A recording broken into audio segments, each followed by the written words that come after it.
ফাঁকনামি করো না, সাবধান করে দিছি সাবধান হয়ে যাও, কখনো করে দিছি। তাহির কখনো নরম কখনো গরম, ফটনীতি করো না। আজকে দেখতেছি লেখাপড়া কিতা করো। তুমি কোন ক্লাসে পড়ো? হ্যাঁ, সেকেন্ড ইয়ার পড়ো। এ বি সূত্রটা গো, এ বি সূত্র বলো, বীজগণিত।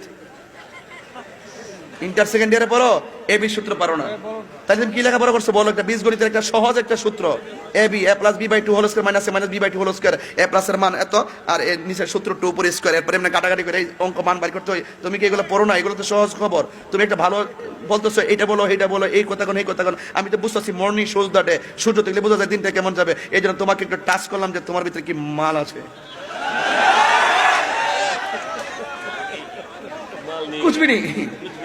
বুঝবিনি, বুঝতে পেরেছো বাবু? লেখাপড়া করবা, পড়ার মতো পড়ো। এই জন্য তো বলছি না যে পানির মধ্যে পেশাব করিস না। তুই তো বড় ক্রিকেট খেলো, যাইছে পানির মধ্যে মুত্তা দেশ। পানির মধ্যে প্রস্রাব করলে